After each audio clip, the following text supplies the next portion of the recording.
I didn't expect to fall in love with a town whose name sounds like a noise your stomach makes after eating too much lechon. But here we are. Pagudpud, a beach town so untouched, underrated, and mysteriously quiet that I honestly thought I took a wrong bus and ended up in a postcard. Nobody talks about this place like at all. All the other tourists are busy screaming about Boracay, Palawan, Siargao. Meanwhile, Pagudpud is standing here in the corner like that shy kid in class who's secretly a genius but refuses to raise their hand. Maybe that's why I loved it immediately. I arrived with my usual blonde American energy. Sunblock at SPF 900, camera ready, and the overconfidence of a foreigner who thinks they know how to pronounce every Philippine town correctly. Spoiler, I don't. I said Pagudpud. My tricycle driver just smiled politely the way Filipinos do when they don. Do you want to hurt your feelings, but also want to protect their ancestors' honor? Anyway, my first impression, the silence. Not creepy silence, beautiful silence. The kind of silence that makes you think, wow, I might actually relax today, right before I immediately start planning 5 activities, 3 meals, 2 hikes, and a sunset shot. I walked down the beachfront of Saud Beach, and I swear the water was so blue it looked like it came straight from an Instagram filter factory. And here's the best part, not a crowd. It was almost suspicious. I kept looking behind me expecting someone to say, "Ma'am, sorry, this is a private beach." But nope, just me, the waves, and a couple of coconut trees that shook gently like they were saying, "Finally, someone discovered us." I started walking along the shore while doing that awkward American trying to walk in soft sand gracefully pose. Every local I passed greeted me with that classic Filipino smile, the one that's 40% friendliness and 60%, "Oh look, a foreigner? Let's make her feel at home." One grandpa even tried to offer me fresh buko juice without asking the price. I love the Philippines. Now, don't get me wrong, I came here expecting a pretty beach. What I did not expect was a secret nature buffet hiding behind it. Pagudpud has so many hidden waterfalls, rivers, and hiking spots that I started wondering if the town was built on top of some magical fantasy RPG map. You walk a little and boom, another waterfall, you turn left, boom, a mountain trail. You sneeze, boom, a secret lagoon, and the Filipinos don't even brag about it. They're just casually living their lives while sitting on top of a natural treasure chest. So let's talk about the secret places. And yes, these are real, factual, underrated, and absolutely gorgeous.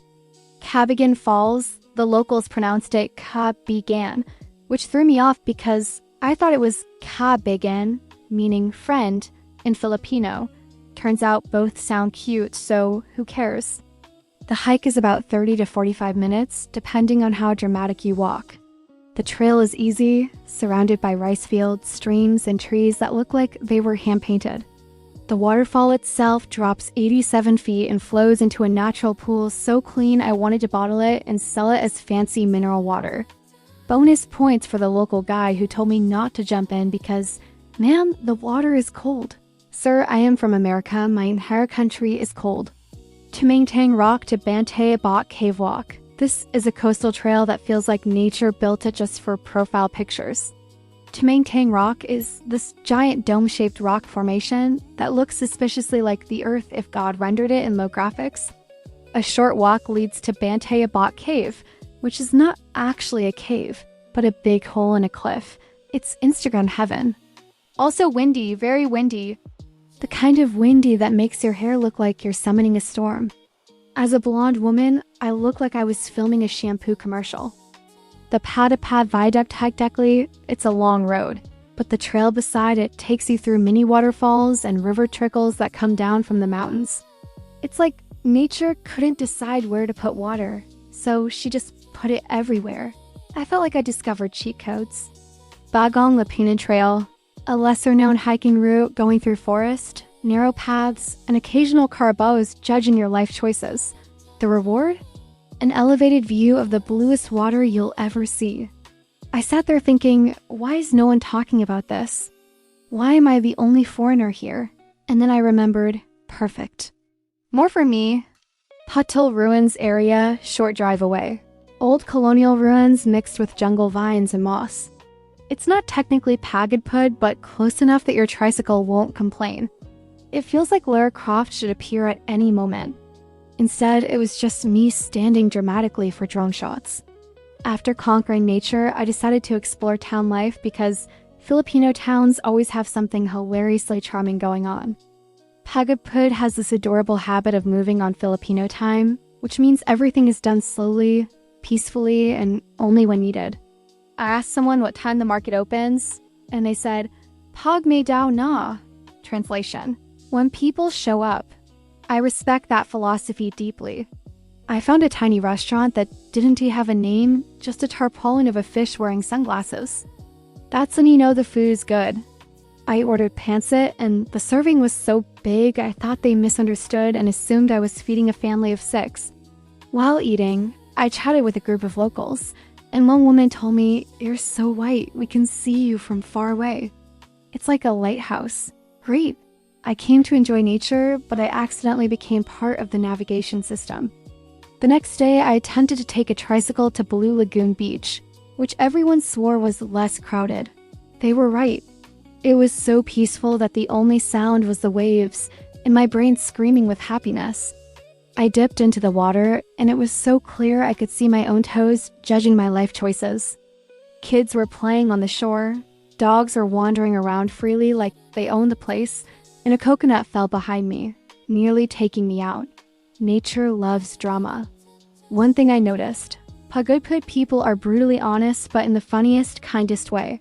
A man selling fish told me, "Ma'am, your nose is so tall. You can breathe for the whole barangay." Thank you, sir. I shall use my powers wisely.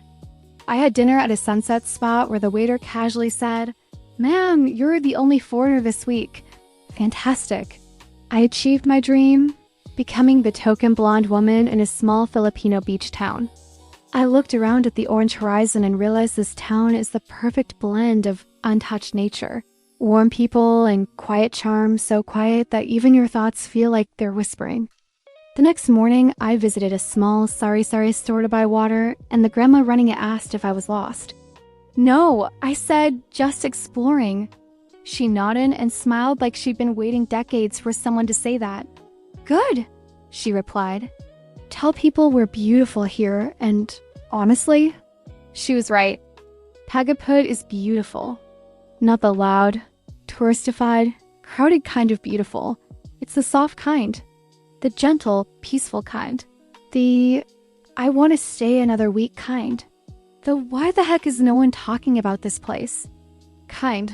So here I am talking about it. Because someone needs to. Someone with a camera, a sunburn, a sense of humor, a backpack full of snacks, and hair that glows like a flashlight in every tricycle mirror.